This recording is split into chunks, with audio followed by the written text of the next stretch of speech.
Foreclosures are increasing across the nation. What does this mean for wholesale real estate? I'm going to share my screen with you all, go over this recent article talking about the increase in foreclosures, and then we're going to go into different platforms where I can show you exactly how to target pre-foreclosures in your wholesale real estate business. All right, so I'm here on gradual annual rise in foreclosure activity continues in February of 2026. So this has been a trend over the past couple of months that foreclosures are increasing. Now, they're still not to the level of pre-pandemic levels, but they are increasing. And by the way, you all subscribe to this channel, and I hope you all appreciate it. I just get right into this video. Like and then comment if you have any questions.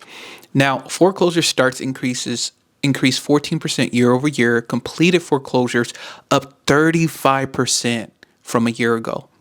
So that's something to take note of when you are wholesaling real estate, because a lot of people target pre-foreclosures, right? And then foreclosures are increasing. Obviously, pre-foreclosures are increasing. They released this market report, shows that over 38,000 properties with foreclosure filings, default notices, scheduled auctions, or bank repos. Down 4% from a month ago, but they're up 20% from a year ago. Okay. Foreclosure activity in February marked the 12th consecutive month of annual increases, extending a gradual upward trend that began early last year. So you all, this is the time to take advantage, right? And I still think it's starting to rise back up. But this is the time when you need to, take hold of that as a wholesaler. If you're looking to target properties where you can help a seller out in that situation. Let's say they are going through some sort of turmoil, or, they couldn't pay their payments. This is when you can step in and help them out. So Indiana, South Carolina, Florida lead the nation in worst foreclosure rates. So if you all are looking for some areas to target, if you're virtually wholesaling, you're in these states, these are great areas. And I can understand Florida, right? Florida in a lot of these areas probably has some high areas, right? High increases in demand during the pandemic, these areas. And so they're starting to wane. All right. So you have Indiana, 1 in every 1,500. So essentially that's a lot. That's more than South Carolina, where it's 1 in 22, right? Florida's 1 in 2277. Then you have Delaware, then Illinois. Interesting states, right? I don't know. For some reason, I always think that super expensive places will have the most foreclosure activities, but that's not the case, right? Indiana is deemed affordable. South Carolina and a lot of areas are deemed affordable. Illinois too. Chicago's there, so that's a big, and then there are some big cities in Florida. So, but when you think of big, cities, you think of LA, New York, and these areas, and yeah, some places in Florida and Chicago, but they're looking at the whole state, not just the city. But let's see if they go even more into talking about which counties are in there. Okay. So they said Chicago, Illinois decreases from 154 to 132. So actually in the city of Chicago, it's decreasing. So that's interesting. But yeah, Texas, Florida, Carolina record the most foreclosure starts nationwide. So overall, yes, these states have the most, but as a percentage, they're not as much as these other states. That's essentially what they're saying. But yeah, these are different states. So if you live in these states, or you have virtually wholesaled in these states, maybe target these type of lists. Now, what I want to show you all is how to use different platforms where you can target these lists. Now, one list or one website you can use is PropStream. You guys can use my link down below in the description. You get a 7 free day trial, but it helps you find properties that are pre-foreclosed. And Look at, I'm in Indiana. I'm in a big city of Indianapolis, the largest city in Indiana, and we're going to look for pre-foreclosures. And what I'm going to do, I'm going to go to filters, and all I'm going to do, there's different ways to find it. One, you can just click pre-foreclosures right here. And right there, you have 1,900 properties you can target right now if you're virtually wholesaling in Indianapolis or are in Indianapolis right now. But yeah, so this is, you can just target this list. You can cold call, you can send out mailers, you can do all these different things if you are interested in targeting Indianapolis. Now, another way you can find it is that instead of going this route where you just click this, let me clear this real quick. Okay, so I took it out. So now we're back to all the over 360,000 properties. I'm going to go down to here, pre-foreclosure and bank owned. So you can either click it or you can scroll down to it. And while you're scrolling down, you see it highlights where you're at. So now you're over here. So you can say pre-foreclosures include, obviously, it includes all of them, right? And then it tells you about the different types, right? And so that's 2,800 properties. So it's a little bit more. So this is another list that you can target because it adds more. I don't know what specifically is how it's different. I think maybe because it adds the bank-owned properties. But notice of default, we'll click here. This is essentially pre-foreclosures, right?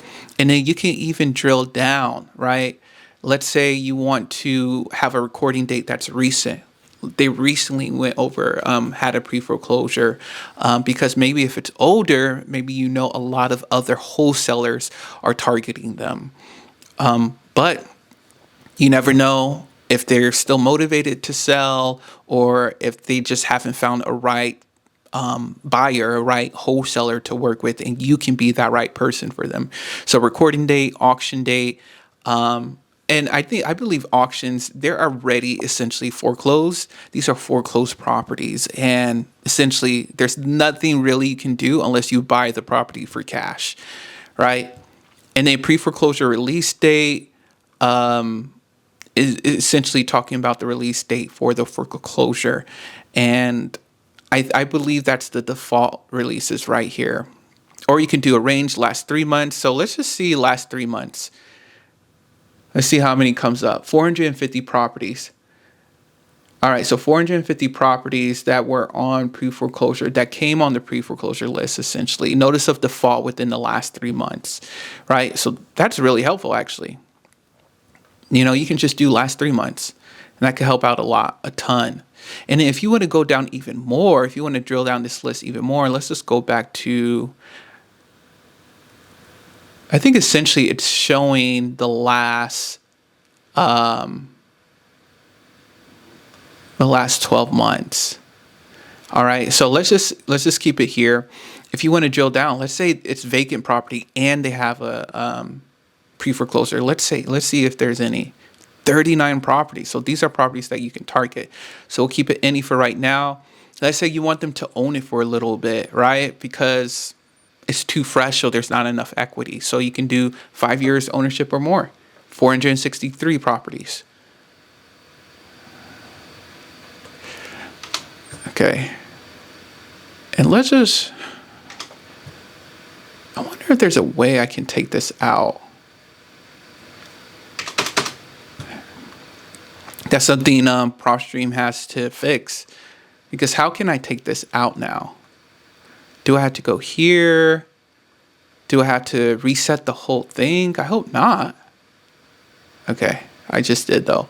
Okay, so what I'm going to do, let's go back to it. Pre-foreclosure include, and it will stick to notice of default properties, which is around 1,600. And then from here, let's say we want them to have equity. So estimated equity, we want them to have at least 30% equity, right? We want this to be sort of a deal. And you have over 1,100 properties. You see it right here. All right. I'm going to drill down even more. Let's go back to value and equity. Let's put 50%. 845 properties that have 50% or more equity, and that are on pre-foreclosures in the city of Indianapolis. And so this is not even the outskirts of Indianapolis. So make sure you all drill into whichever city you're targeting and find these lists. All right. So Zillow, we'll see what we can do, because Zillow, they do show some sort of foreclosure activity, but that's only foreclosures or auctions. So these properties are currently listed for sale. They're owned by a bank or a lender who took ownership through foreclosure proceeding. These are also known as bank owned or real estate owned, right? So real estate owned is essentially by the lender. And what you could do, you could just see how many foreclosures are there. So agent listed, new construction, and we'll keep auctions and foreclosures here, right? And we'll just see how many is there. So we have 74 properties. Now, essentially, you can't really do anything with it unless you're buying it for cash. It says foreclosures here. And sometimes they do make mistakes and label them foreclosures, but they're actually not a foreclosed property. I don't know why they do that sometimes on Zillow. But yeah, you can kind of check around, see the foreclosure activity, what's going on, auction activity right here for this townhouse. This is a nice townhome, actually. Imagine if you get this for 200. Okay, well, it needs some work. Look at this that they have right here. It's kind of weird. Okay. All right. And so, yeah, that's essentially how you will look for foreclosure activity, how to target them. Now, from PropStream, of course, you can pull down this list. You can cold call them. You know, they own Batch Dollar now, so you have to get an account with them. But even before, it was the same way. They didn't have a dollar directly in PropStream, but you can get numbers. You can skip trace them, right? So you can go to contacts and you can run a skip trace to get some numbers and whatnot. All right, you all. Hope you all enjoyed this video on the news about foreclosures increasing. Make sure you all like, subscribe, comment down below, and I'll talk to you all later.